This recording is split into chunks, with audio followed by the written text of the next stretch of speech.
Good morning, everyone. Welcome from Mount Sinai Hospital in New York City. Today, November 21st at 8:15 a.m. I, Vishal Kapoor, and my partner, Sandeep Singla. Good morning, everyone. We're going to take you through our monthly live broadcast of the peripheral intervention cases from the cath lab. Without further ado, I'm going to quickly cut short and take you to the cath lab, and then we'll give you details as we go forward. Good morning, PK. Good morning, Hey, good Karthik. morning. Good morning, everyone. First of all, we'd like to wish you, on behalf of all of us, to the audience, a happy early Thanksgiving. We're all excited for tomorrow's day off, and that's why we kind of did this a little bit early, because we know after Thanksgiving, you guys will be full and may not watch next week's broadcast. But I welcome all of you here, and we have a really exciting case for you today, and it's really interesting because we haven't done something like this in our webcast. And part of it is I think when we started talking as a group about what are the things that we need to do in our webcast, I think one of the things we needed to do was really talk about issues that may not be technical, but a lot of challenges in terms of decision making. And one of the things that we all may not be very clear about being a multi-specialty approach to endovascular is how to manage certain issues with surgical failures. And I think we have a great case here that we prepared, which again technically may not be much, but I think there's a lot of thought that goes into it and a lot of understanding that goes into it in the decision that we decided to make today. So without further ado, I'm going to go ahead and turn it to introduce our team. Obviously, we have Dr. Karthik Guja here, who's the Associate Director of our Endovascular Program. Ray Lascano at the groin, who's getting things ready, who's our Endovascular Nurse Practitioner. We have Asma Khalik, our Endovascular Fellow, Elizabeth, Damien, and our entire team here who's helping us put the production team putting this together. So without further ado, I'm going to have Asma introduce the case, and then we're going to go over the angiograms with her and then what we did today. And then we're going to have a little talk before we intervene. Hi, good morning, everybody. We have a very interesting case of a 69-year-old gentleman who has a significant past medical history of PVD, Hep C, diabetes, hypertension, hyperlipidemia. His PVD history is actually very significant. He has had multiple prior interventions. Last year, he underwent a right fem. Actually, it was the early part of this year, in January of 2018. He underwent a right fem pop bypass. It was and a right femoral endarterectomy after he had a failed intervention of a very complex SFA pop. And what was the indication for that bypass? It was actually CLI at that time. So as well. CLI and gangrene, failed intervention of the right extremity for CLI, which then progressed to gangrene, and then he had a tibial bypass. Right. At that time, actually, he had some limited amputations of his toes as well. In the same setting as well. At the time of his bypass. So after that, he went on to heal. He went, yes. Yes. He went on to heal on the right side, and then we have some compliance issues here with this wonderful gentleman. But so when he came to us this time around, he presented again with CLI. This time around, he had a traumatic ulceration of his left toe, and which had gone on to become a gangrenous. So he underwent very recently, like a week or so ago, he underwent another peripheral angiogram, and at that time we found that his whole left SFA stent had basically stenosed. There was a significant ISR of his entire left SFA, so he went on to have primary mechanical thrombectomy, PTA, and we spot stented some of the areas that were recoiling despite our other therapies. And also we did a DES of the proximal left PT as well. And then he had a limited amputation again of the gangrenous left toe.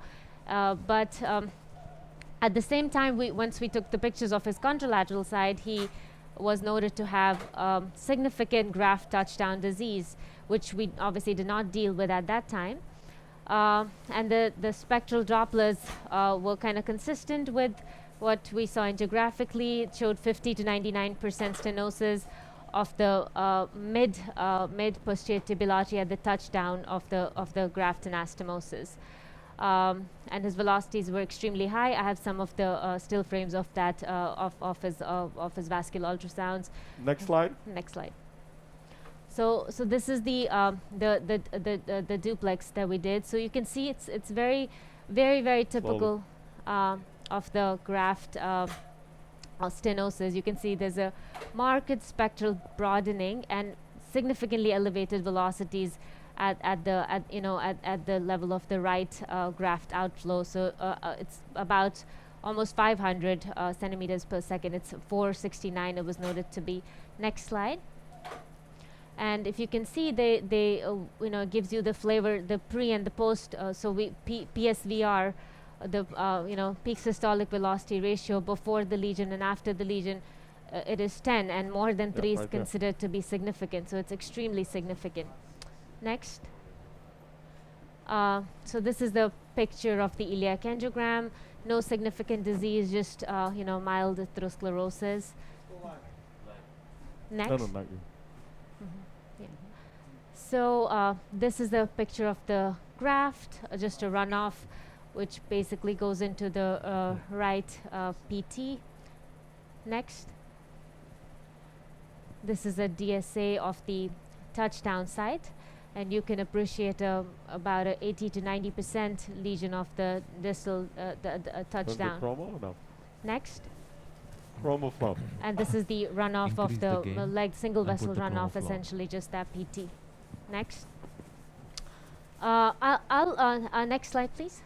So before I discuss the So let's stop yeah, there, Asma. yes. So Vishal and Sandeep and obviously Dr. Guja, so we've got this gentleman who's got distal anastomosis lesion of a fempop bypass or femtip bypass graft using autologous vein, right? Yes. It was a venous Yes. bypass graft. Mhm. So it's very interesting. I think we every week we show atherosclerotic disease, we show occlusions, we show tibial access, but we've never shown an actual intervention on this type of situation. Obviously, you can't predict when you have a thrombosed graft, so we don't have that yet.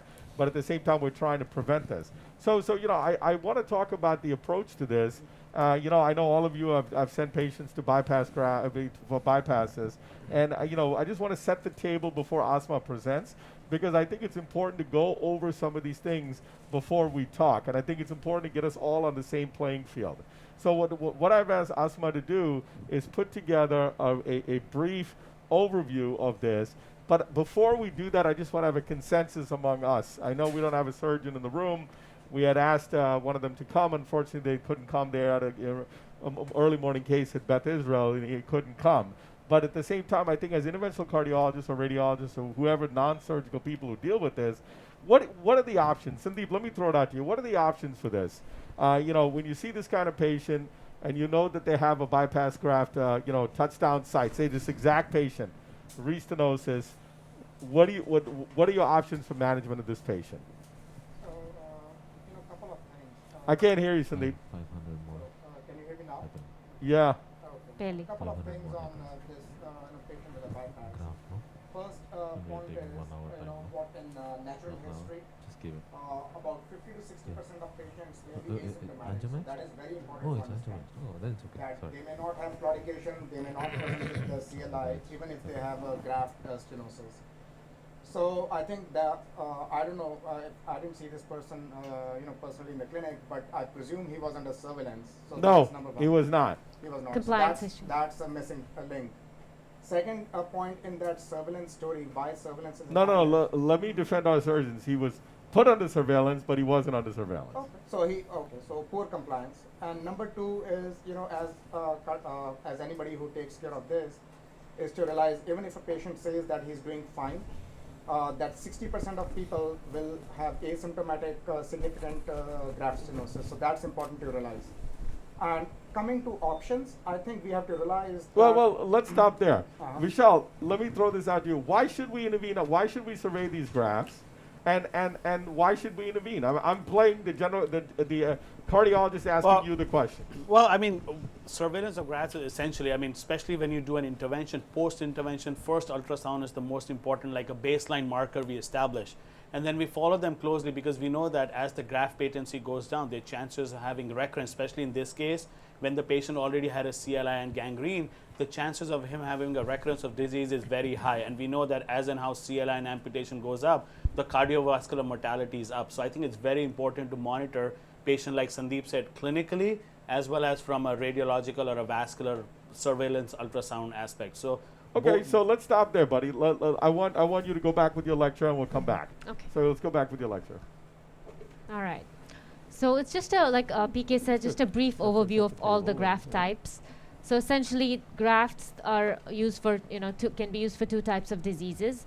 We will be focusing on FEMPOP disease here, but I also want to just, give a little flavor of the aortoiliac disease. For aortoiliac diseases, usually what's preferred is a direct aortoiliac revascularization, ACT? meaning either an aortobifem or a iliofem bypass, because those, as I'll show in the coming slides, have better patencies. However, if a patient is not a good candidate for direct aortic revascularization, or they are have significant other comorbidities, then sometimes we would get away with doing a extra anatomical bypass, which has slightly reduced but still acceptable patencies, meaning the fem bypass or exilo bifem bypass.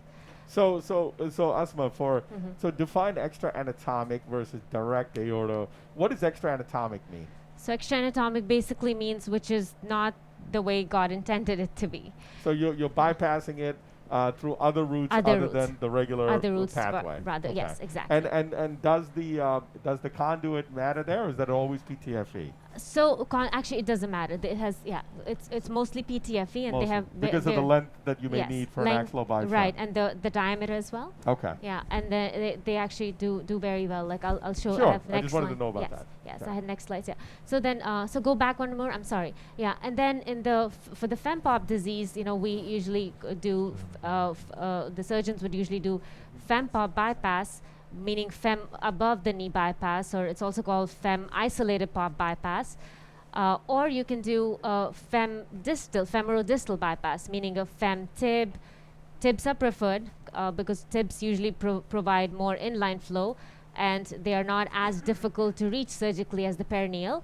And also fem pedal bypass, meaning direct bypass to the DP or to the paramalleolar arteries.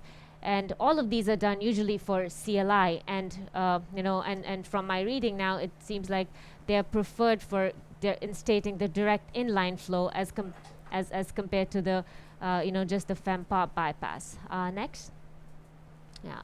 So just a little bit about the graft materials that we use. So they could be of two types: either an autogenous graft, meaning veins, or a prosthetic material. So obviously, I'll show you next that autogenous vein grafts are preferred. And a good graft, when they do vein mapping, I often ask myself, what are they looking at? So they're looking for a soft compressible vein, which is ideally at least 3 millimeters in diameter, but 2.5 to 3 is also considered acceptable. And they also, see that once they infuse the vein, it should be pliable, so it should be able to become bigger in diameter, and it should not be calcified or sclerotic, and should be without any significant thrombus or valvular incompetence. So all these attributes usually are best seen, including the length, is in the ipsilateral GSV, which is usually the preferred graft. However, in about 20 to 30% of the patients, for the above mentioned reasons, there will not be an ipsilateral GSV. So in that case, we can use a contralateral GSV. Except, however, if you have contralateral limb that's threatened, meaning if you have an ABI of less than 0.6, then many surgeons will avoid that, and they will use it for that limb. Unless you have no other options after vein mapping, then you might just as well use it for this, and then worry about the other limb when we have to.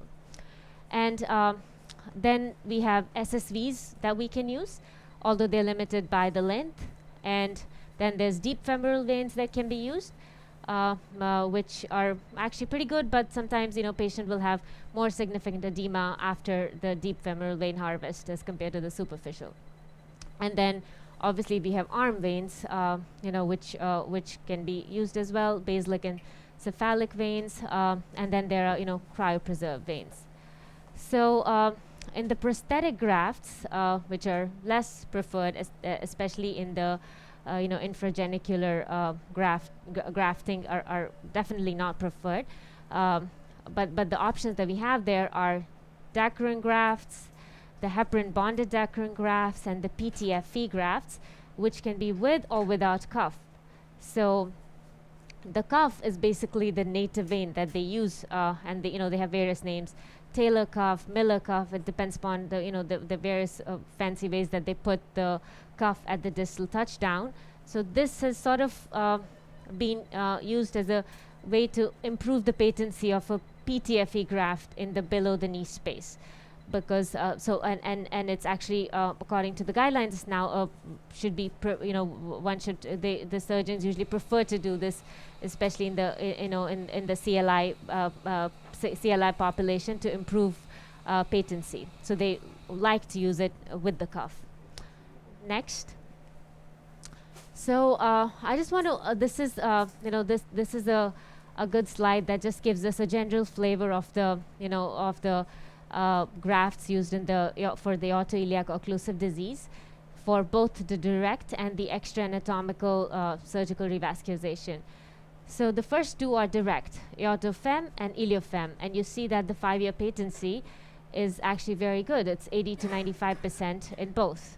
But then we see that in the extra anatomical and graft patency, it drops quite significantly actually, but it's still acceptable, if that's all the options we have. So it's 55 to 85%, based on what studies, and the iliobifem is kind of similar as well, 50 to 75. Axillobifem is similar as well, at 50 to 75%. Next. Now this is actually a very, very interesting slide. To me, I learned a lot from this slide itself. So if you look at it, in the infrainguinal revascularization, what matters and what's extremely important is what conduit you use. In the aortoiliac disease, it's not so important. But if you look here in the femoral popliteal bypass with the vein, actually has a very acceptable 5-year patency of 70 to 75%. And similarly, if you use a fem distal, meaning fem tip bypass, it's quite it's very acceptable, 60 to 70%. However, if you use a prosthetic in the fem pop region, it's still it's not great, but it's still at least 40 to 60% 5-year patency. However, if you look at fem tip bypass with a prosthetic material, it's I think we're doing disservice by putting a patient, through the risk of surgery, and then just getting a 10% patency out of it, So that. And honestly, a lot of surgeons agree they would not do a femtibial bypass with a prosthetic for that reason. Yeah, and then you can see that the actually pedal bypasses, has with the vein, that is, has a pretty acceptable patency of 60 to 70%. Next. Okay, so let's stop there. So actually, you know what? Go there. I Yeah. want you to finish this. Yeah. This is a great idea. Yeah. So so this brings us to Next, then we go to Karthik. a very important study that we all often quote, and it was done about 10 years ago, and it was published at that time in Lancet. And so it's the BASIL study, so bypass versus angioplasty in severe ischemia of the leg. And this is several papers came out of that at that time. So go to next, please. Okay, so it was. I just want to spend a couple of minutes on this slide because BASIL, I think, is. Go back. Okay, thank you. So because it forms the foundation of a lot of what we do today for our CLI population in terms of revascularization. So there were about 450 patients who all had significant limb ischemia, SLI meaning CLI, what we say, severe limb ischemia, and because of infrainguinal disease. And this was all based out of the NHS, so it was done in UK. So they randomize it to surgical bypass versus BAP, meaning angioplasty, balloon angioplasty. So they had about equal number of 225 patients each, and so essentially what they saw was there was a follow-up of about 3 years. Some of them had as much as about 5 years, but mean follow-up was 3 years. And the patients, what we learned, actually we learned many significant lessons from this study. That the first being that balloon angioplasty was associated with significantly higher failure rates as compared to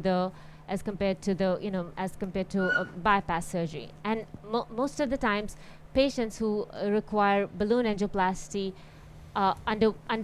many of them went on to have surgery, and the surgical outcomes actually were worse in those patients who had prior balloon angioplasty rather than the patients who went on to have surgery first. Also, that that bypass surgery with the vein grafts, it was significantly better both for AFS, meaning amputation-free survival, and OS, meaning overall survival. And so go to next slide, please. Yeah.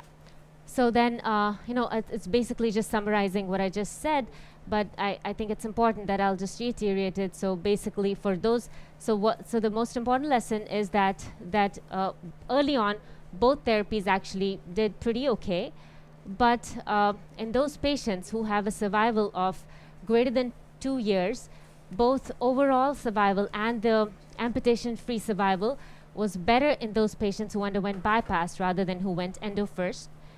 And bypass after a failed endo intervention, actually they fared badly. I don't know whether this is something we do to the artery by ballooning it, or it's just those patients that are subselecting themselves because they have disease progression and that's why they do badly.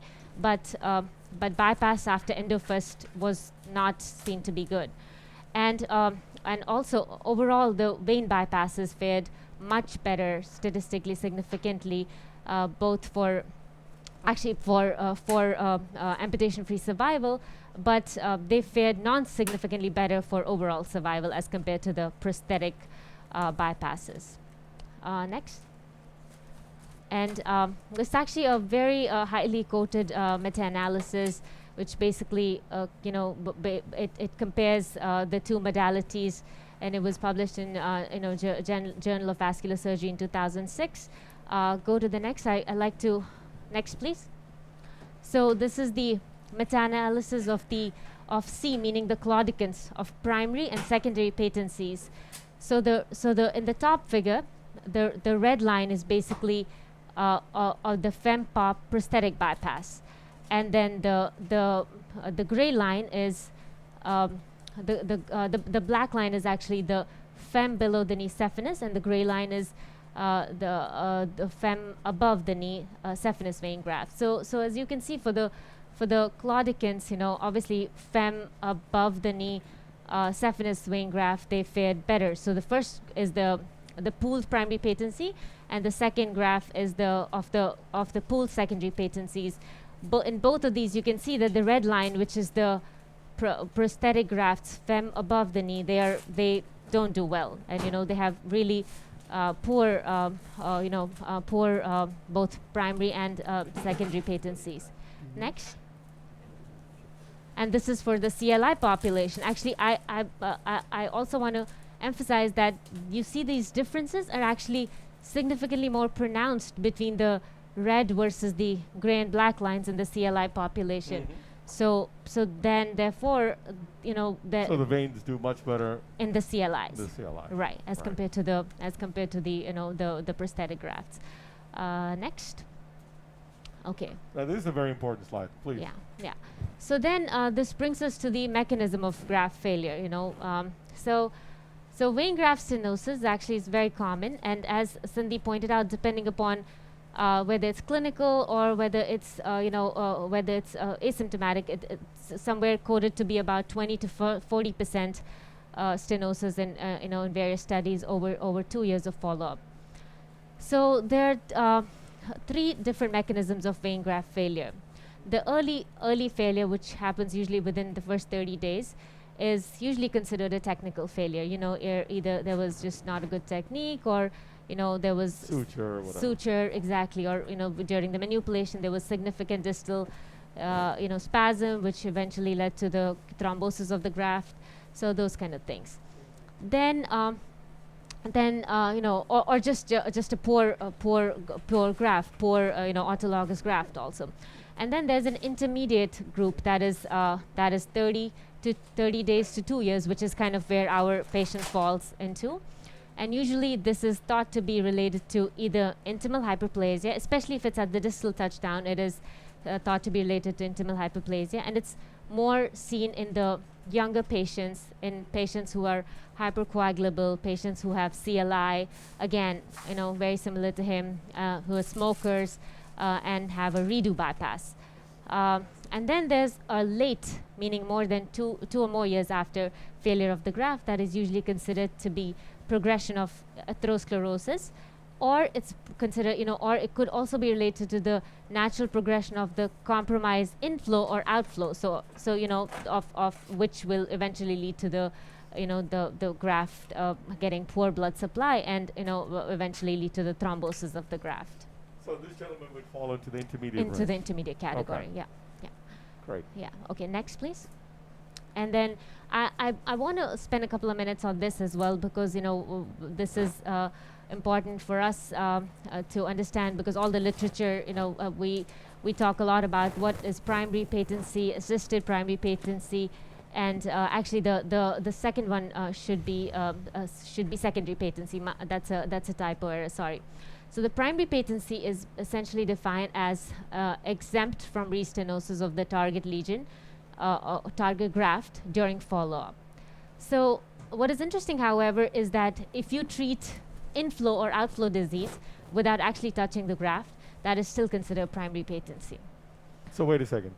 So if you have an outflow lesion, Yeah, and if you have an inflow lesion, you treat that, that's considered still. the graft is still patent. Yeah, Okay, so you're Yeah. looking specifically at the graft. yeah, Got it. exactly.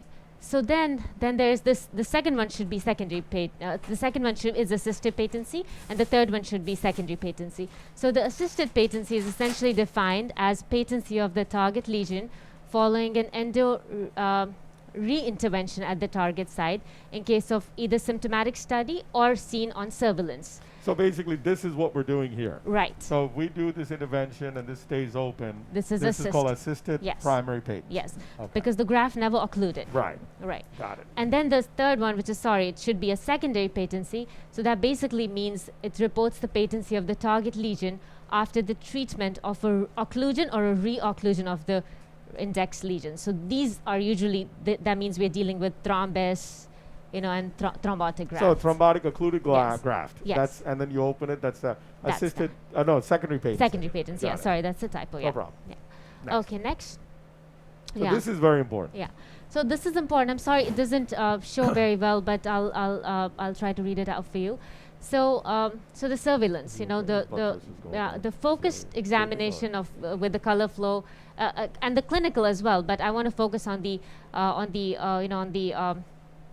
ultrasound surveillance more importantly. And then there were some new focus guidelines that actually just came out within the last month or so from the Surgical Society, and they actually kept the same surveillance frequency. So usually what we do is a duplex color flow duplex ultrasound is done at 0, meaning index immediately post-op, then at 1 month, 3 months, 6 months, 12 months, 18 months, and then annually thereafter. And what is considered as, so why are we doing this? Because we are trying to identify and repair critical stenosis before it turns into an occlusion. So we are basically trying to improve our either assisted No, you're assisted trying to improve your, in this case, assisted primary patent. Yeah, in general, right, exactly. So in general, any surveillance program, that's what it's trying to do, is trying to improve the assisted primary patency. Yeah.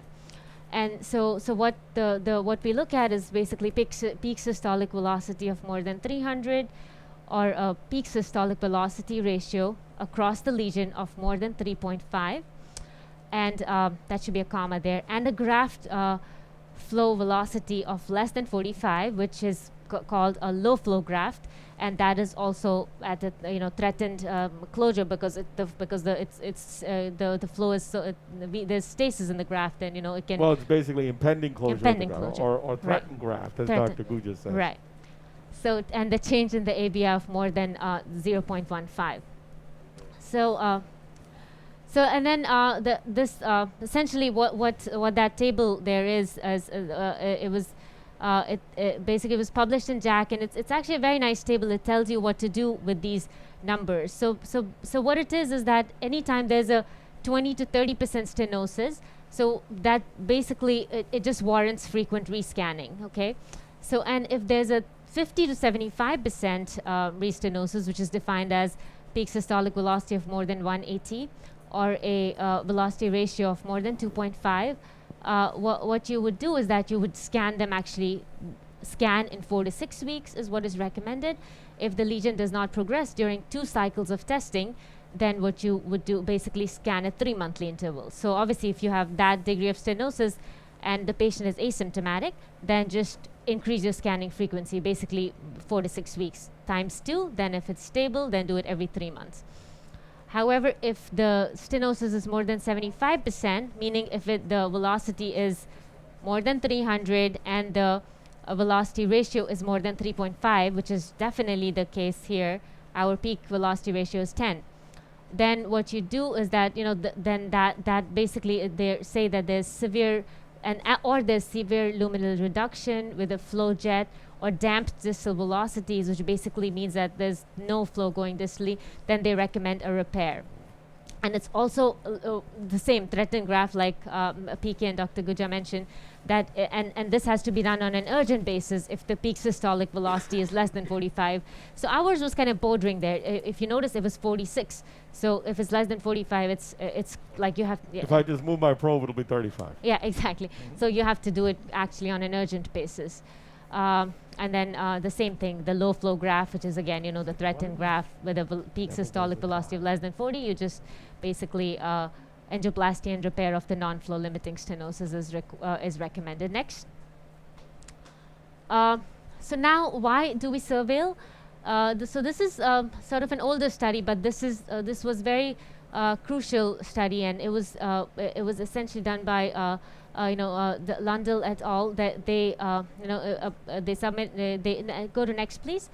They essentially saw that what they at that time they had like around 90 or so, about 100 patients, and that were followed for 3 years. And it's very interesting to know. This is slightly older. It's 1995 paper in Journal of Vascular Surgery, but it speaks of the importance of surveillance, because the difference in the patients who had a routine surveillance versus not, the assisted primary cumulative vein graft patency was actually very significantly different, 78% in those who were routinely surveilled versus 53% who were not. And then the secondary patency was also significantly different, meaning 82% versus 56%. So therefore the recommendations for intensive surveillance, leading to it leads to a very significant improvement in the cumulative assisted primary and secondary patencies, and therefore the guidelines. And also, this is important to know that the patency of the prosthetic graft and the composite grafts are not influenced by the intensive surveillance. Yeah. Basically vein graft. Vein grafts, yeah. Next. So let's stop here for a second, because before we go here, I know we've been talking a long time. Karthik, why don't you go through our angiogram here? And great job, by the way, Asma. Thank you. I think that was phenomenal so far. Go ahead. Let's go through the angiogram here. This is the last intervention. We can skip this because this was for CLI. I know. Here we I go. was here till 2 It's a.m. a very calcified, as we see. Excellent job. Thank you. Again. And then we go down to the show femtip the graft. info, though. Yeah. So we're going So to that's the common femoral endarterectomy site. It's not an aneurysm or a pseudoaneurysm. We know that. We did ultrasound on that, just a dilated site. And you can see the graft flow. the graft up top looks really good.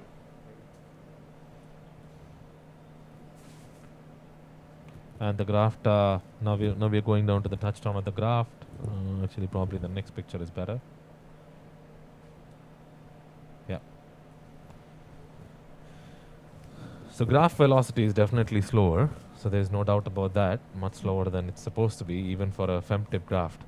And you see after the anastomotic site, the native vessel, or at the anastomotic site, we call this anastomotic stenotic stenosis, but Right. there is stenotic lesion. What this lesion consists of depends on, I think, based on the time range we have. This is an intermediate stenosis, so it's most likely either an intimal hyperplasia, very unlikely to be a restenotic lesion per se, like atherosclerotic lesion. Again, unlikely to be a mechanical failure because this is not immediate or Right. didn't happen within the last 1 month or something. Right. So it was interesting. I was reading when Asma was talking, and if you look at the acute failure rates in PTFE within 30 days are about 8.7%, Right. and it's about 50% less in vein grafts, about 4.1%. So clearly vein grafts disappear, and this is for below knee. So Karthik, you decided to do an IVUS. Can we run the IVUS and tell me what you found? IVUS, please. So we put the IVUS distal to the stenotic lesion clearly in the PT, and then we started running the IVUS pullback. You have to go back to the beginning. Yeah, yes. there you go. So now we're starting from the PT distally, pulling back. Clearly, most of the vessel looks pretty decent. Atherosclerotic burden is not significant. But very calcified, huh? Yeah, definitely calcified. More adventitial calcium looks like. Sure. And then I think most of our iliac vessels are also like that, adventitial calcium. And then once you start coming more towards the anastomotic site,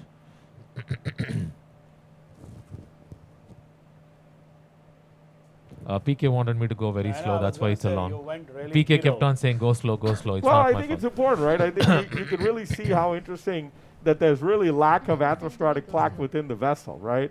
So this is really just calcific vessel, and then you can see as Karthik comes. Right, Go ahead now. right here, you can clearly see more than atherosclerosis. I think if you compare it to the tissue outside, it looks pretty similar in density. So that's how you would decide it's a intimal hyperplasia or stenotic lesion or atherosclerosis. Atherosclerosis is more heterogenic. If it's more similar to the tissue outside, it's most likely intimal hyperplasia. That's how on IVUS you want Next to run. differentiate. And then I think Karthik did a shorter run just to show the intimal hyperplasia. So I think we saved the frames of the disease. You can run back and go down, down. Just Keep going, keep going, Yeah. keep going. So I think that it's pretty clear that it's intimal hyperplasia, and I think he's going to show it very nicely in this one. Can you just scroll it down to the lesion? Go down a little bit Yeah, more. it's Down a actually little almost bit more. there, it's not- Down. I think this is the same run. Yeah.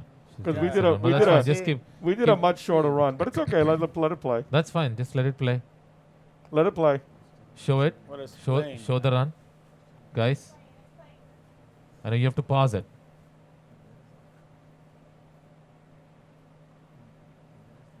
These guys are No, you're going the opposite way. Yeah, keep going. Keep going Keep down. going down. Pull it down. So anyway, I mean, while they're figuring this out, Vishal, so now that the IVUS shows clear intimal hyperplasia, and I know that Asma hasn't talked about the therapy yet, my question to you is, how do you handle this? I mean, you have this obviously That's good. That's relatively good. native Stop. area which doesn't have here. Let Karthik finish. So if you actually look at it right now, you can see the adventitial calcification. The IVUS is almost it's pretty significant. The IVUS catheter is snugly fitting into that lesion. And normally, if it's atherosclerotic burden, you'll see a lot of heterogeneity in the plaque, and it's not. And especially with this amount of calcification in the adventitia, there's definitely some heterogeneity with atherosclerosis.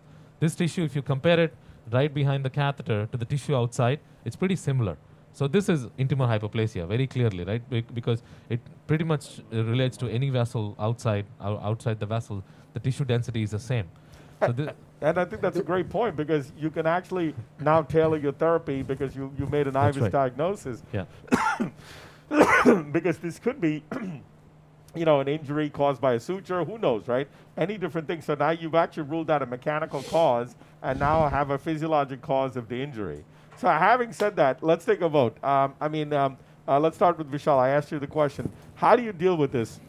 Well, in this case, probably keeping it's all internal hyperplasia, and you said there is no obvious evidence of a thrombus sitting in there, I would probably just do balloon angioplasty and then stent it. I mean, that would be my primary Okay, goal great. to do it. So one vote for balloon angioplasty and stenting, and anything in terms of choice of stent, self-expanding, balloon expandable. What would you do? I would take a coronary stent and do a drug-eluting stent below the knee. Drug-eluting stent. Sandeep? I would, given his non-compliance below knee, I know there is data which came out for stents. I would try angiosculpt, and I think there is some data about DCBs also, but the vessel size, this is not 4.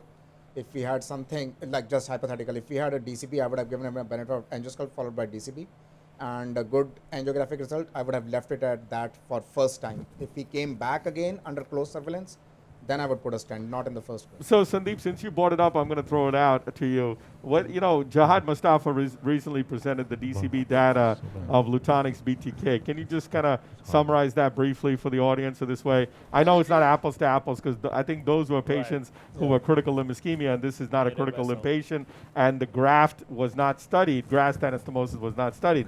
But just for the education of everyone, can we throw out the DCB for these patients? So basically, this was a study done for below knee DCB, and the initial, the big study, which was kind of a disappointment, was the Impact Deep, where they had more major amputations, and the hypothesis was distal embolization of the drug and the carrier. Then the Lutonix did this study. I don't remember the name, but what the results were not as great as expected. The absolute difference was about 10% primary patency, and I think it was 70% for the PTA arm and is 79 or 80% for the DCB below knee arm. Well, the major difference was that there was no difference in amputation rate Right. that Jahad said, at least at 6 months. And obviously the TLR rates were reduced in the DCB arm versus the non-DCB arm. But again, that was not studied. But you have to make one clarification in that the Impact Deep is not reflective of the current Impact technology, because it's a totally different balloon. It's a totally different coding process. Exactly. So that's a different. And I don't think you can compare that. That's not a contemporary trial. I think people harp on the Impact Deep as a negative study. I think what's probably more concerning is the Biolux trial, which obviously looked at the newer DCB, which also failed in that space by that pacemaker company. I forget the name of it. Biotronic. So I think that this is at least exciting for us in that the critical limb space has potential for first of all safety. The Lutonix balloon was safe. Yes. It was effective. It did reach statistical significance at 6 months as compared to PTA. However, like you said, it wasn't as enthusiastic as we thought it would be. It reduced TLR. However, there was no difference in amputation rates at 6 months. Who knows what's going to happen at a year? But the interesting thing is there are multiple DCB programs that are underway. I know that Philips has just done their first case.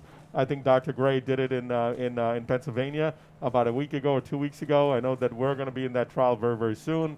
So I think that that's exciting. And I know that Medtronic is completing its European DCB arm for CLI, and that data should be reported shortly. So to me, you're saying DCB and cutting balloon. Cutting DCB, and I would keep a possibility of chocolate also. I want to avoid a scaffold in this guy. Once you tell me. But we'll talk about it. So that's what you said, Karthik. So I would probably go with same as Vishal. But the only difference I would do it. This is a intimate hyperplasia, like in coronaries, pretty similar vessel sizes. I would use a chocolate balloon or any cutting balloon. Cut it, and then probably coat it with the DES. I would definitely use a DES because as of now, that's the best data available. I mean, this is a graft, I get it, but that's the best data available in BTK lesions. So. And I know that Asma knows, so let's have her present it. She knows the answers, guys. So Asma, go ahead. Back to the presentation. Slides, please. Okay, so there's actually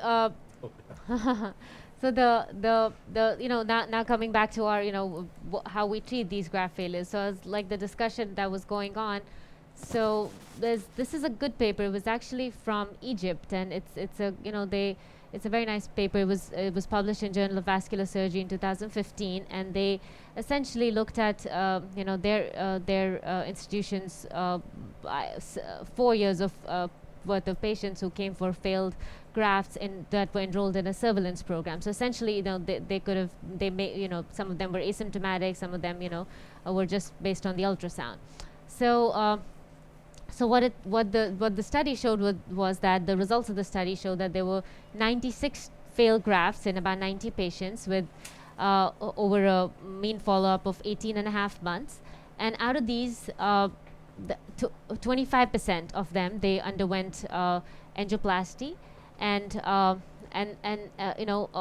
the grafts that they showed that the grafts that had multiple lesions and the graft failures that occurred early on, meaning less than 6 months from the index surgery, they went on to have recurrent. They went on to need recurrent procedures, whether that be endo, or some of them actually went on to have surgery as well, for the same purpose of maintaining assisted patency and or secondary patency. So essentially, they said that they concluded in this study was that the primary balloon angioplasty for a failing lower extremity graft has high restenosis, but at the same time, it's acceptable. It's acceptable, and it's safe as well. So what was the primary patency So. of the balloon angioplasty? So I think it was. They said 56 was So 56 as a primary patency. Primary patency. Assisted was 82, right? And then the secondary patency was 90%. At 2 years. So pretty reasonable. Yeah. Right? I mean, yes. and then they put them back in the surveillance program. They put them back in this closed surveillance. Yeah. Okay. Go to next, please. Yeah. So essentially the same thing as we discussed. So this is the primary patency, which we said around like 50% or so, which is the dark black line. And the two dotted lines are, the assisted and secondary assisted patency around 80 and 90% secondary patency with, for a 2-year follow-up with just balloon angioplasty. Great. Okay. Next. So then this was another interesting study. It came from Hawaii actually, and it was actually a very well done study. So they put the patients in all 3 modalities. So OS meaning open surgery, CBA meaning cutting balloon angioplasty, and PTA. So they found that in the stenosis free patency rates at 48 months were 74%, 62%, and 34%. So PTA alone did worse. Of course. So the re-op ones, they did actually the best, which is 74%, and then the cutting balloon ones did somewhere in between the two, 62%. So therefore, they concluded that cutting balloon is reasonable initial treatment for infrainguinal disease in most patients. It's safe, minimally invasive, and and it can be done without actually having to subject the patient to another surgery. Next. And this is again, it's the same, basically showing freedom from, from graft failure. For the green ones, so the green ones is a surgery, so that they basically have freedom from restenosis is the best if you undergo reoperation, and then the red one is the cutting balloon, and the blue one topmost, which basically is the one that the one that does worse is the topmost, and that is the PTA. So essentially, this is just a follow-up of 3 years, which basically, they concluded in the final results, 77, 65, and 37% patency in the 3 modalities. Next.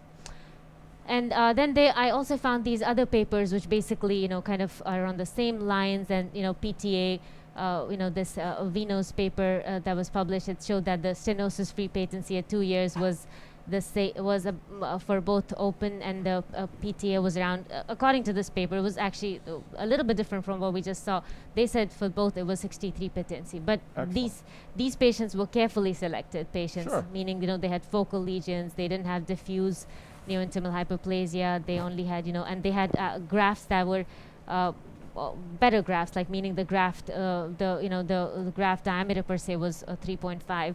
So which basically is an indicator, which is a prognosticator of graft success. So they, and then again, Nguyen's paper showed something like that. If there's a focal lesion, the PTA does Pretty good. 50% at Which is what 5 we're at years. right here. Right. Which is a 1.5 centimeter lesion. Right, and there was another Tong et al.'s paper also which showed somewhere the same 54% 3-year and 45% 5-year patency. 48% at 5 years is pretty good. Right. So that's basically all the literature I found. And so basically, essentially, what you guys were saying. So PTA and cutting balloon seems to be doing slightly better than PT. Definitely better there than was one study that showed cutting balloon did better than PTA at 1 year. one. There was multiple studies that show that PTA at around 5 years for short focal lesions Is acceptable. does 50% at 5 years, Yeah, right? yeah. So now the question is, so you have cutting balloon and PTA, and now you have drug-eluting stents, right? So drug-eluting stents, we know with Yukon, Destiny, both those trials showed excellent primary patencies in native tibial vessels, right? Because the primary patency was much superior to BMS. However, there was no difference in wound healing, and we're not dealing with wound healing here. No. We're worried about primary patency, but we don't know how it's going to do in this area, right? So Right. so when you make a decision as a treating physician, as a surgeon, you have to worry about a re-op field because you have to cut back into the re-op field, infection of that site while you're re-op. So that's an issue. So if you can treat them endovascularly, it's more Definitely. beneficial in terms of reduced risk of infection if you can get acceptable patency rates. But the issue here, Vishal, if you think about it, so she's done a great job. I think you have the guidelines next, right? Or you're done. That's it. You're done. Yeah. So the issue here is how should we treat? I mean, do we extrapolate what we know from coronary bypass grafts, Karthik and Vishal and Sandeep, and say that hey, this is a bypass graft touchdown lesion in the coronary, similar size vessel, it's going to do just as well as they do in the coronaries, or do we say that hey, you know what, balloon angioplasty, this gentleman leave nothing behind, and then follow him up with the surveillance program? Or do we do a atherectomy because we know it's intimal hyperplasia, we know there's no thrombus, we know that laser is a good, we have laser open in the room. It's a good choice for atherectomy in this particular type of lesion, followed by either a PTA or a cutting balloon. What do you guys think? I would be in atherectomy. I would still not change my plan. I'll still keep it atherectomy plus stenting. I need a scaffold there to make sure the graft is patent and you have good outflow. You can see distally there's not much disease at all in the vessel. Nothing. So if I fix that focal point, which we know hopefully because the focal lesion, the patency rate is high. I know PTA also works in there, but I guess I would extrapolate my data and just do with this. I would not. I think Vishal, in defense of what you're saying, I think we all don't know the right answer. Right. I mean, I think what you're saying makes sense in the sense that okay, let's do something with the drug in it because it's a small vessel and it's interval hyperplasia. We know that, but the only thing that I want everybody to consider is the zone of where you're placing your drug-eluting stent, right? I mean, obviously, if it's at the anterior tibial at the level of the ankle flexion point, that's an area of crush. Generally, this area, they generally don't get crushed, so you don't have to worry about a drug-eluting stent getting crushed at this area. But Sandeep, you were very vehement about just not vehement, but your choice was to just go ahead and do a cutting balloon and just an angioplasty. Do you still stand by that? Let's set Yeah, the laser because up. in his case, the whole Laser. it's like I don't think we can compare a venous coronary bypass graft to this. I agree. Because the flows are much higher in the coronary circulation. Here, the flows are low, and these grafts are very flow dependent. That is one. Number two, we don't have any options in terms of if his given his compliance, if it closes off, then we'll run a bigger risk. If I get a good angiographic result without a flow limiting dissection, I am okay with a 70% patency. So, but where are you getting the 70%? You got a 62% at cutting balloon in 1 year, 48% at 3 years, right? With PTA, 43. I think that the data which Asma showed, I think one slide one study had a 70%, right? No. But I think my biggest concern, I mean, I agree with Sandeep's thought process. The only thing I'm not a big fan is the DCB because I don't think DCB below the knee is still into real play because there is, like she presented and like you rightly said, the data is still not as convincing. We're proving that it's safe, but we're not proving it's better than PTA. So I guess that's where Vishal, in defense, at 6 months, the data was superior to PTA. I mean, Wow. it wasn't overwhelmingly superior, but it met superior. I think the That's the p-value It's was too what, early. 0.02, right? 0.023 or something. Right, I can't 0.02, remember. correct. Yeah. You're right. It's So what I'm saying is that, I mean, I think it is superior. The question is it going to give you that long-lasting result that you want, right? You guys know where you. So I've asked Dr. Guja to please go ahead and do the laser. And again, I mean, look, I believe in debulking. I mean, I was going to ask about a little bit about directional atherectomy at this site. I mean, are you guys worried about cutting sutures and things like that when you do No. directional atherectomy? not really. I mean, Well, I am in this case because it's a vein graft, right? I'm a little worried about doing directional atherectomy in a vein graft. I spoke to our surgical colleagues. They said the same thing. And I think that, so we decided to go with a laser atherectomy because it is intimal hyperplasia. So Karthik is going to, so we chose we chose what size laser? 0.9. 0.9. So we went with the 0.9, not a 1 point? No, 0.9. Okay, It's so a we one. went with the 0.9. Okay, and I think it's a 3 millimeter vessel. I think the lesion is very tight, so that makes sense. And I think it's conservative. So we're going to go ahead and start our lasing here. Very Good. short run because it's a very short area, right? And our settings are 45. So Karthik is just going to make a run across that lesion, very small run, right? You're gonna let that vapor bubble do the job. Are you gonna go up on your fluency and your rate? Yeah, I Karthik? think I'm going to go up to 60. 60. So I think it's So it's- reasonable. because I it's think 0.9. when you do balloon angioplasty, all you're really doing is dehydrating the plaque. I think it's nice to debulk this first, and then maybe do a balloon angioplasty and or cutting balloon, and then decide what we're doing. I think it'll be good to do this, take a picture, and then decide what we want to do. Okay. So I mean, I think that the jury's really out here as we've been talking. I mean, as per Asma, the current guidelines say that drug-eluting, you can work it out, the drug-eluting stent is an option, right, Asma? Isn't that what they said? You can help Yeah, them? and yes, in one paper that I was reading, they said that One. but just extrapolation of the other data, that if there's a flow limiting dissection or a recoil, then DS can be used So they still feel that it should not be a primary therapy. because What's there's the no word? There's no literature, so they can't go with a supported. guideline-based. Yeah. So it makes sense. I mean, look, I mean, it's a tough situation. But I want to ask Karthik, I know he's working on this case. Karthik, in terms of your own, say, non-critical limb patients, non-bypass patients, you put your patients into a surveillance program Yes. like we all do. Yeah. I mean, the surveillance, as Asma so nicely pointed out, is really from the graft literature, right? So the question of why do we surveil claudicants? Why do we surveil claudicants? Yeah. So the main reasons of surveilling claudicants is not to intervene when you have restenosis, right? When they're asymptomatic. For this patient, it's totally different. Yeah, no, it's totally different. This is ballgame. because of DSA. patency. Mhm. The only reason we do surveillance is so that by any chance, Cindy? once they start getting little hard. symptomatic, Go ahead, I'm listening. once they start getting symptomatic, we want Cindy? we want to give them a reasonable explanation of what to anticipate Mhm. and how aggressive you want to be with any other non-invasive therapies. So I don't put patients on silastazole all the time. Once they become asymptomatic, I usually Nice.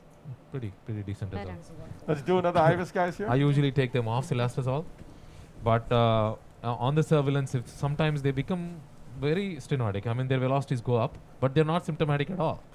So on those patients, I usually put them on low dose silastazole and give them some therapy. They might never need treatment for it. Actually, look, you know what? Give me a 3-0 a chocolate. 3-0 chocolate. We have a We're gonna 3-0 do this chocolate. later So or we're now? going to chocolate this first Yeah. and then take a look before we decide. So Vishal, that's interesting because, I know there's a lot of controversy in Sandeep about surveillance in our claudicant population. I think there's no controversy from what Asma just so eloquently presented to us regarding this particular, subset of patients with bypass grafts. So in your practice, I mean, what is your feeling on surveillance, Vishal? And then I'm going to send it to Sandeep. I mean, as cardiologists, we do survey and internists, and I bet you even vascular surgeons do, but they have differing opinions.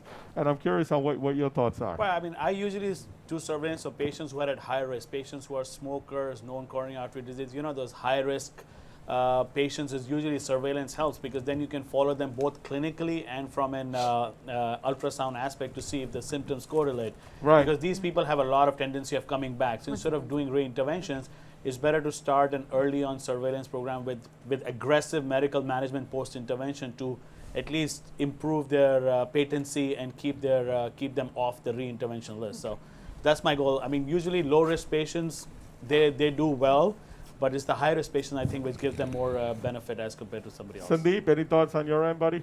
So when you say surveillance, I'm talking about ultrasounds, every Right. 1 month, 3 months, whatever. No, and Just you mean in the graft population? no, in No, the claudican population. But so any claudicant, not like essentially who had a graft, right? No, That's- any claudican. any claudicant. I'm talking about us doing SFA interventions. Everybody puts everybody in a surveillance program, right? Uh-huh. I'm talking about the value of the surveillance program in the claudican population. So in that case, I would definitely go by symptoms. That is one. But I would do a duplex at 1 month, 6 month, and at 12 month. But why? The reason is, if they are re-stenosing, there is a definitive data that assisted patency versus a secondary. So if I catch a lesion, even if the patient is not symptomatic, and if the lesion is 70-80%, the management is much easier and the course is better if that patient presents with an occlusion of intervention site. Right. So that's the rationale. So that's your rationale. And there is a proven Yes. data for that. Sure. Primary assisted versus secondary, they are totally different ball games. So I No, would rather. I agree, but the argument would be why do you care about primary assisted patency? So that's the reason. You should only be thinking about symptoms. No, Right. no. Because Why? especially. Why? Claudicants, only 5% of them are going to go to critical limb ischemia. Correct. Majority of them are going to have mortality associated with their coronary disease, right? I think Go ahead. Sandeep is talking about patients. Once you put stents, Sandeep, Yeah, then Right. your things rationale change. makes sense, right? Yeah, that's because what I'm you saying. you treat Not centers. only- Yeah, you Not treat. No, only you claudicants. guys are talking about the difficulty of treating and the outcomes after treating. No. Well- I'm talking about after treatment. Like Yeah. let's say I have a patient, I Right. put a metal He's jacket talking in a about center SFA. segment. Right. I would definitely, even if he was a claudicant, I Right. would survey him very closely because I don't want to deal with a thrombotic occlusion of Agreed. a metal jacket. But I'm saying, why do you care about a thrombotic occlusion if he's not symptomatic? Oh, I would absolutely care because then the Why? outcomes. Outcomes based on what? You're treating his symptoms. See, listen, Sandeep, I do the same thing you do. Okay, let's get that on the. But you there's know no that. data, PK. I mean, but what I'm saying is, this is the argument that I think we need to bring out, or the different train of thought, right? Because I think that everybody thinks about it in different ways. If you look at our surgical colleagues, a lot of them who I know respect greatly, what they tell me is, PK, if you survey this graft, you find a 99% stenosis, you're going to treat the patient. I'm going to say, well, if they're symptomatic. They're like, well, what if they're not symptomatic and you have an ISR? And I said, well, listen, I would still treat it. opening up that stent before it occludes is a hell of a lot easier than Yeah. after it occludes. Absolutely. Exactly. We all agree. Yeah. But the point is, what their point is, if they're not symptomatic, why are you treating them? But And PK I think because remember, it's totally different Yeah, in the that's- graft population in which surveillance was invented for, right? Right. Because So- the graft That's an population is completely extrapolation. different. That's an PK, extrapolation to a metal jacket, right? But so we assume that a stented segment. I thought you were talking about just any claudican. No, everything. I'm talking about any claudican. If you do atherectomy and PTA, I'm talking any claudican. if you do just atherectomy and PTA, the goal of following restenosis is just to catch them early on and be aggressive with some medical therapy, as Vishal was saying. But if you talk about a stented segment, there is no data on stented segment. There is scattered data here and there, like probably meta-analysis, but we treat stented segment, we extrapolate stented segments as any other graft segment, right?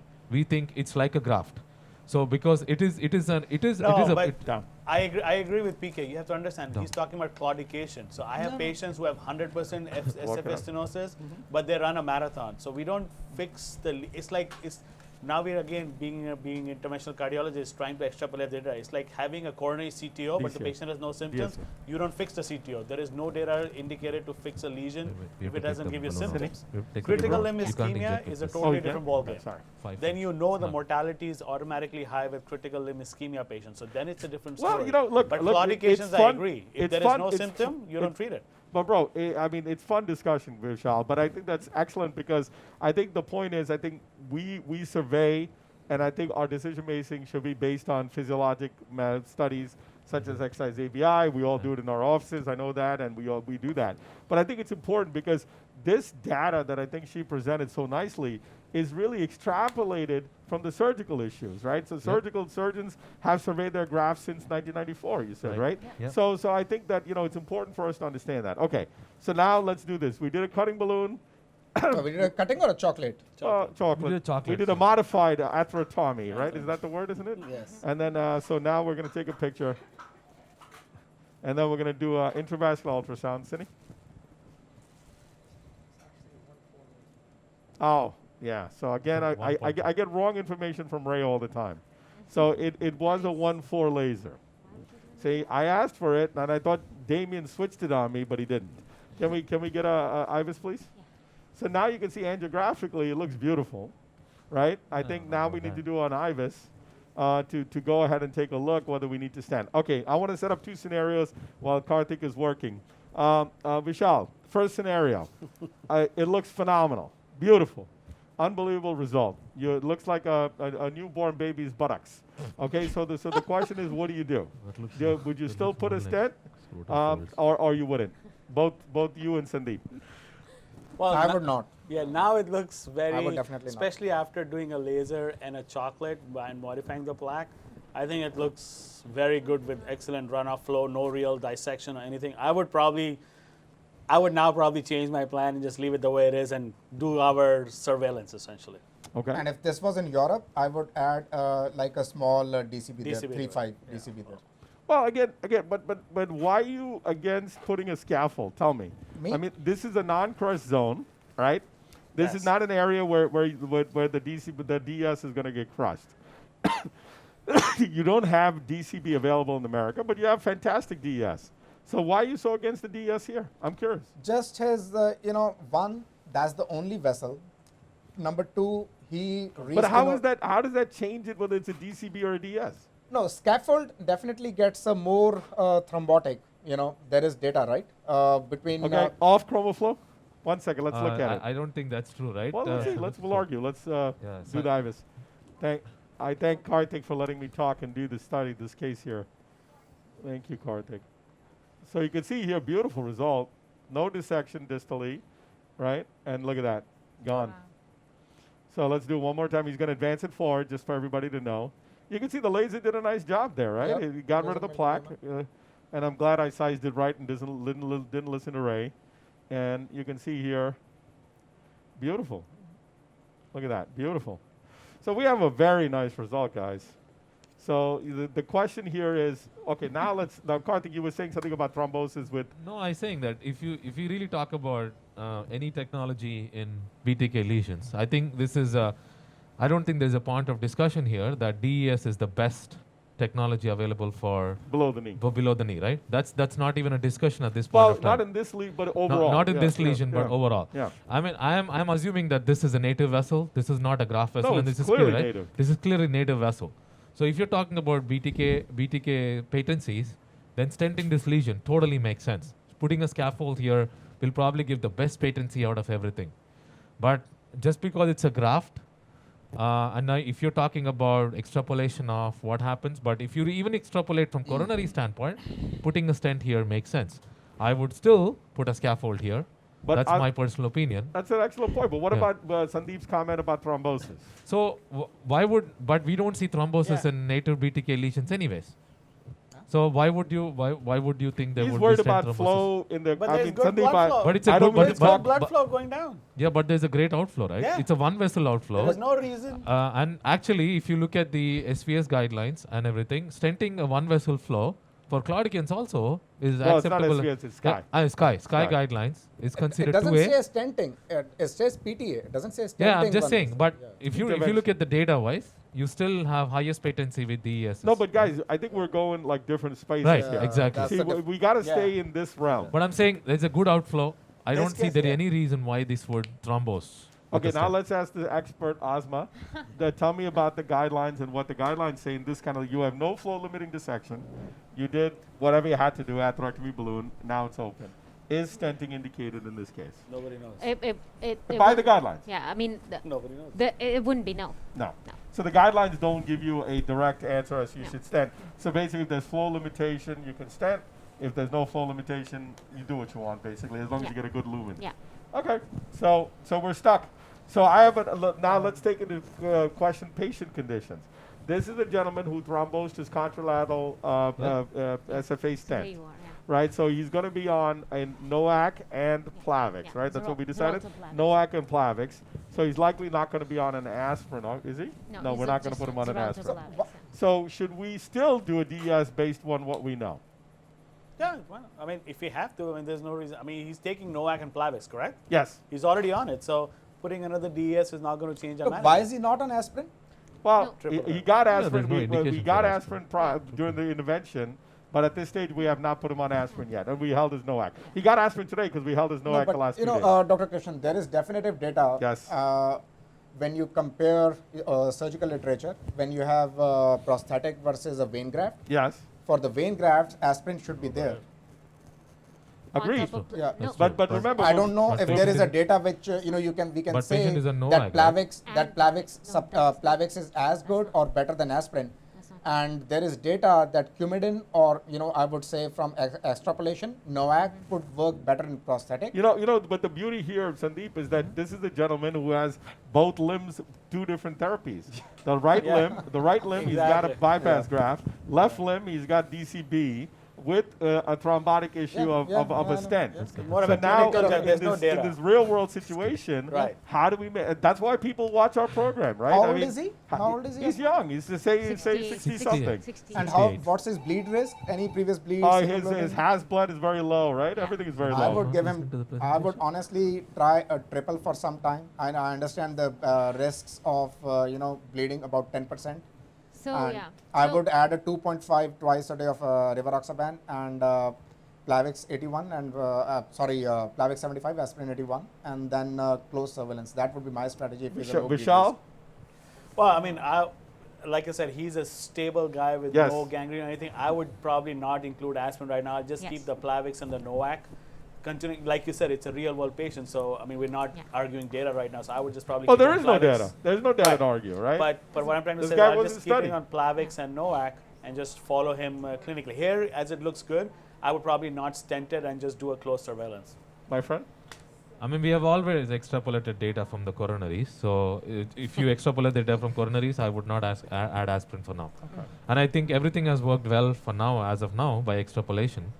And tibial vessels are pretty much the same size as coronary vessels, so I don't see a reason why not. Yeah. So okay. So I guess since it's a patient that me and Asma are taking care of, I think I would like to. What would you like to do out here, Asma? You know the data. You know Yeah. everything. So if he's on Plavix, he according Well, to what I was first, saying. would you like first the would you like the therapy. DS or leave him alone? 2, would you do and then the anticoagulation? So I think at right now, he is leave well alone be. He's got excellent result, no dissection. I would like some of us said, I would not want to put a scaffold, especially given that he had a thrombotic occlusion of his whole SFA like last week, which basically was essentially asymptomatic, and I would stay away from DES or any scaffold, especially since we have such a good with our primary therapy, if being the cutting balloon, where you have such a good result. I would stay away from any scaffold. And then, according to what I was reading, I think if aspirin is good, but if Plavix is equally good. Right. So That's the data. yeah. So and there was a study actually from my parent institute from University of Florida that included for high risk vein grafts they added Coumadin. Yes. So they said that they especially in the those patients did well, but they had like a 15% increase in the bleeding risk. Given that his Has blood score is not especially high, so I would take that risk. Otherwise he's viable. He's his like I said, Has blood is low. So I would basically take that and put him on what he's on right now, meaning Plavix and lowish dose of rivaroxaban, which is 15 daily, and not put a scaffold. Excellent. Yeah. So now what I want to do is, before we make a decision, is pull the wire back and take another picture. As we know, the nice paper that was published in Jevet from France looked at recoil in these patients in the tibial, right? So, sir, don't move, sir. Let's take a nice picture. Sitting. So he's been sitting there with nothing for a while. So if he's recoiling, he's going to recoil. It's been greater than 3 minutes. Let's see. And he's recoiled. See? So now you have a 30% recoil. Yeah. So it could be argued. So this is why I think that this was actually clearly shown. I think me and Sandeep, or maybe me and Farhan reviewed a paper that came out of France where they did tibial angioplasty, and they left it. They did the repeat angiograms 1 minute, 3 minutes, 5 minutes, and at 3 minutes they found a 50% recoil. So I think this one I am going to put a DES. So let's go ahead and wire it. So this will recoil, and I think this is going to be the issue. So I'm going to put a DES, and I'm going to deal with it. So let's go ahead. So we did IVUS sizing. We had IVUS with us, and we're going to pick a coronary. I think Karthik, you picked Yeah, I put a Cypher. Zions. Not a Cypher, a Zions. Zions. Yeah. You picked the Zions. I measured it. It's a 3-0 vessel. It's a 3.0 vessel. We're going to put a 3.0 Zions and post dilated, right? Yeah, and post dilate with 3.5 because you want to match No, it to the proximal. 3.5. You want to go with the 3.5?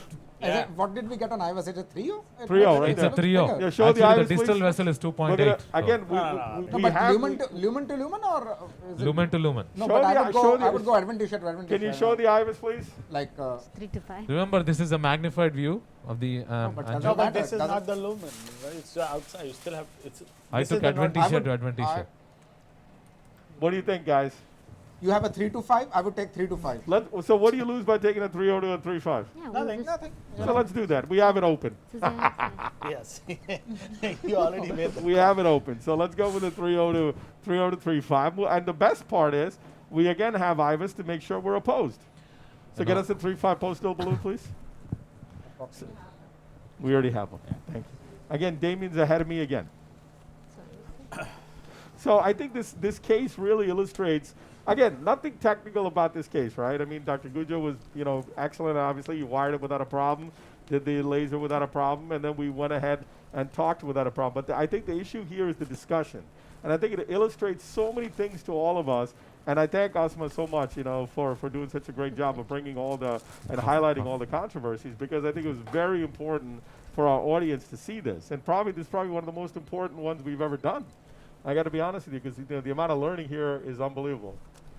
So, okay, now where do you land the stent? That's another question. A little lower, a little lower. Right there, there. right there. Right there. Just back, a A little back, back, maybe, Bill. A back. little back. Slight. Dot back. So One dot. One dot. You lose nothing by bringing a dot back. Right there. Actually, I like that. Yeah, Okay, one second. Yeah, now You're it's not, good. you're not No, no. connected. I like that. Okay. We'll test it because Karthik moved it on purpose. Karthik, you know that- I am actually not changing my decision because looks like today my decisions are right. So I'm not. Let's just take a little Karthik, you time. know that you'll never be right. You move a dot in, you have to Yeah. come back a dot. That's only when Vishal holds the wire. Ready? Let's go That's in. the part. See, they Right can't even there. hold the. Go up. Going up. So I we're just gonna want to go on record. I'm always right. Oh my lord. Ready? There we go. Oh, Go. Okay, You good. got it. You got it. Okay. Let's go to 20. No, 18. Karthik. 18. Did. Down, What do you down, do? down, please. down, down, down. That's it. Beautiful. Go, 3.5 balloon. So you want to avoid edge dissection. Pull back and go up higher. Go up here. Go.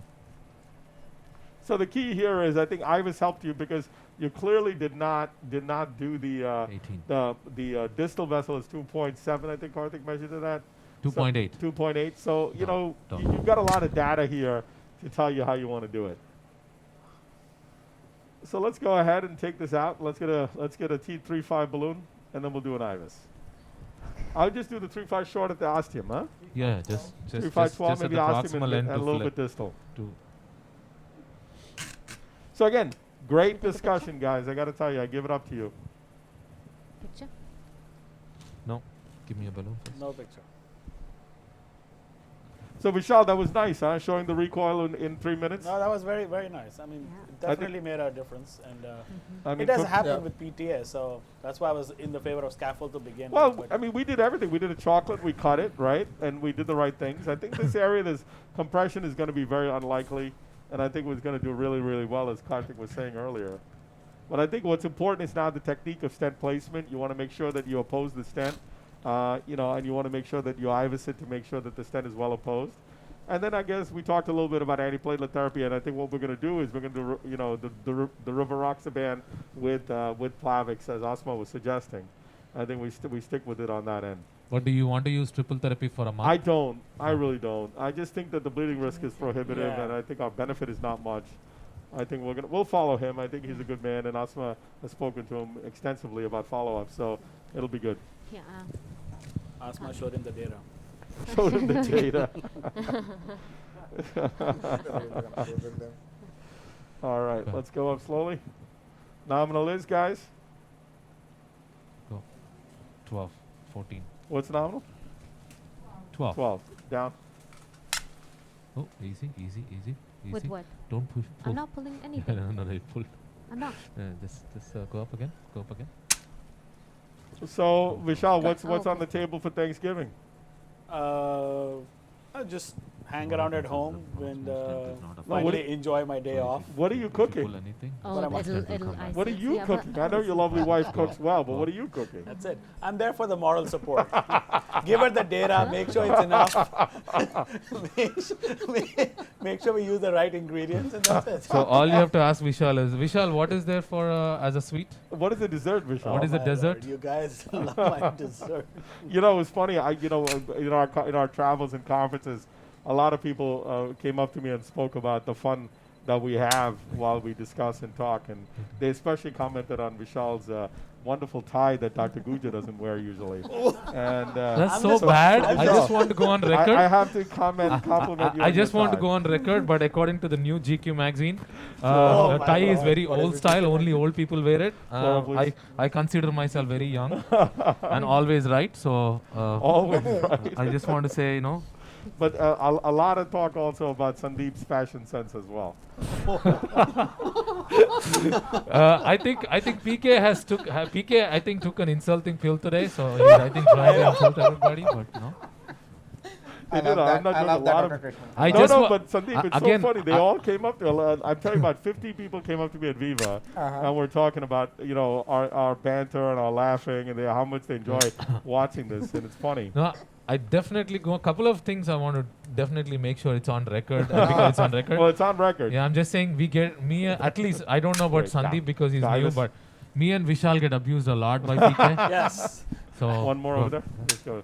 go So, up to 18. Vishal, this is important. I think what we're doing here is we're just making Slow. sure the proximal is really as well 20. expanded as we can. I agree. As you know, I don't think 22. we're going to oppose it to that dilated segment, and I think that's why Sandeep was asking for it to go down as much as possible. So let me ask you this: for as we keep in coronaries, because it's a Zion's DES, do you go for Good. Plavix 1 year, No, or you wanna we do the PSA? modified PAD strategy where for Good. stenting we do go 3 months, DCB we go 1 month, I will VTA do- we go 1 month. What's your think- strategy on that? Wow, I think that's a very tough question. I think at this stage, I think I would probably go for the 1 year coronary. You know? Beautiful. So now we're going to go ahead and do an IVUS. PK, I'm going to dilate it a little you bit can more. see there's flow around the stent. You're never going to oppose it. Yeah, Yeah, that's- Leave it, Stand leave it, everything. leave that would it be here. too much. PK, I'm going to dilate it a little No, bit no, more. No, no, haven't no, done don't. I wouldn't do it. Take We're the gonna floor. leave. We're gonna leave it here, and I think this is what's important because you have those stent struts that are hanging in the breeze there. Yes. So the only question here is, would you? I want to think out of the box here. Would you do a what is that called? The osteal flash balloon? no. No. I wouldn't either. No, you don't want to jeopardize the structure of the stent itself. I think- I think you're fine. I think the flow rate is so good it doesn't. Well, it's not listen. gonna- That's why I think you anticoagulate. You survey. That's what we're gonna do. Beautiful. I'll talk to him. Let's do an IVUS. Oh, And I think if this IVUS looks good, I think we're going to sign off here. And I think it took us about an hour and 15 minutes since we went live, so I think we're good. And we're going to sign off, and then we're going to go ahead and post this on the website for everyone to see. So from all of us here at Sinai, we wish you a very happy Thanksgiving. But let's do the IVUS first. What's your plan for Thanksgiving, though? Oh my God, lamb chops and turkey. He eats a lot, just to go on record again. My I was telling. Karthik, on the Karthik record. is just swinging today. He's just going left and right. I'm just letting you know that PK will not wear a tie next time for sure. Not because of the fashion sense, but just because it doesn't fit anymore. Karthik, is this your last Thanksgiving or what? This is unbelievable, dude. The abuse I get. Ready? Ready? Actually, let's go distal. Okay, we're going to record now. Okay, that's fine. very nice. So you can see as you're coming back, right there, the struts are Very nice. There. Pretty good. well opposed. Very Yeah, it well looks opposed. beautiful. Very well opposed. Well, wait till you get to the front. You're going to be very unhappy. Well, no, But don't, what can you do? nothing. Just worry about it. Right There there. it is. That's See? it there. That's fine. Very nice. That's the It's only okay. area. It's good. Go forward a little bit for me. See right there? Right there. Yeah, I mean, Right there, it's opposed. yeah, and then Back. it comes into the lumen. No, it's out. Right Yeah, there. now. Yeah. Okay. Right there. It's Right in the there, it's graph. not. Okay. That's fine. One strut. Okay. So let's do this then. Let's go ahead stop here. I want to thank everyone here, obviously our entire team.